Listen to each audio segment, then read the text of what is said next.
Aujourd'hui, je vais t'expliquer comment enregistrer le son de n'importe quelle voix correctement. Parce que si toi aussi, tu fais partie des personnes qui enregistrent ton son à 0 décibel, tu es déjà clairement sur la mauvaise voie. Alors pour tout comprendre de l'enregistrement audio, tu es sur la bonne vidéo. Généralement, quand on commence la vidéo et qu'on enregistre une voix, et peu importe si ton micro est directement branché sur ta caméra ou sur un enregistreur externe, on essaie toujours de caler notre son sur les 0 décibels parce qu'on trouve que ça fait joli et que c'est probablement la meilleure solution, alors que pas du tout. Pour enregistrer ton son correctement et avoir la meilleure qualité que peut donner ton micro et ton enregistreur externe, il faut absolument que tu enregistres ton audio à moins 18 décibels. Ici, on va pas rentrer dans les détails de ce qu'est l'enregistrement analogique et numérique parce que j'ai peur de perdre du monde et c'est pas le but de cette chaîne. Néanmoins, ce qu'il faut comprendre pour la suite de la vidéo, c'est que les échelles de mesure entre un enregistrement analogique et numérique ne sont pas les mêmes. En analogique, il était conseillé d'enregistrer jusqu'à au moins 0 décibels. Sauf que 0 décibels en analogique, aujourd'hui, concrètement en numérique, ça donnerait à peu près moins 20, moins 18 décibels. Et c'est pour cette raison-là et uniquement cette raison-là, aujourd'hui, je te conseille de filmer en moins 18 décibels. Donc si toi aussi jusque-là, pendant tes tests réglages micro, avant tes tournages, tu commençais à régler ton son sur 0 décibels, arrête ça immédiatement. Enregistrer à moins 18 décibels, ça va te permettre de garder la meilleure qualité possible de ton micro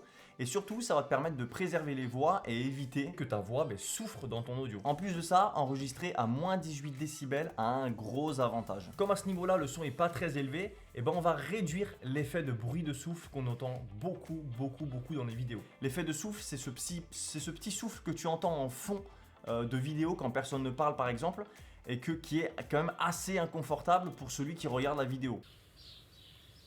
Le gros avantage en enregistrant à moins 18 décibels, c'est que comme on réduit le gain de l'audio, finalement ça va réduire ce fameux gain, cette présence du bruit de souffle. Et en plus de ça, ça va le réduire notamment sur tout ce qui est enregistreur externe de milieu ou de bas de gamme en fait. Généralement, les enregistreurs externes à bas prix sont pas forcément qualitatifs et produisent en général beaucoup de bruit de souffle.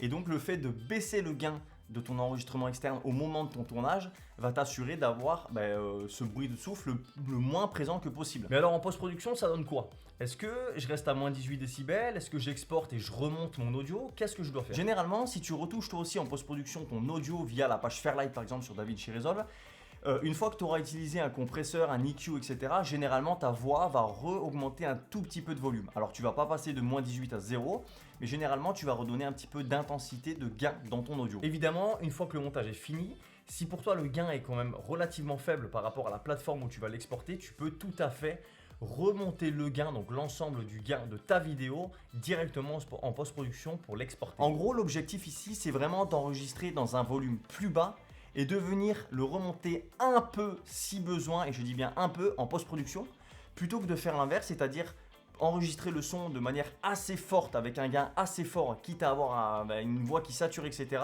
et venir le baisser en post-production parce que ça ne fonctionnera pas. À savoir que par exemple, si vous tournez pour YouTube, pour faire un export YouTube à destination de la plateforme, YouTube préconise d'avoir un enregistrement de moins 14 décibels, comme quoi ça suffit amplement. Tu n'auras même pas besoin de remonter tout le gain de la vidéo jusqu'à 0 et de perdre encore un peu de qualité. Voilà, ça concrètement, c'est la meilleure façon d'enregistrer le son de tes vidéos et peu importe la vidéo que tu vas faire. Je suis prêt à parier qu'avant que tu regardes cette vidéo, toi aussi, tu as enregistré ton son à moins 0 décibels et probablement que c'est normal, on l'a tous fait. Maintenant, aujourd'hui que tu as regardé cette vidéo jusqu'à la fin, tu as clairement les bonnes bases pour enregistrer ton son et tu vas pouvoir prétendre à une meilleure qualité audio et ça, franchement, c'est quand même pas négligeable. Si tu as des questions par rapport à cette vidéo, n'hésite pas à me les poser directement en commentaire. Si cette vidéo t'a plu, n'hésite pas à t'abonner et nous, on se retrouve dans une prochaine vidéo.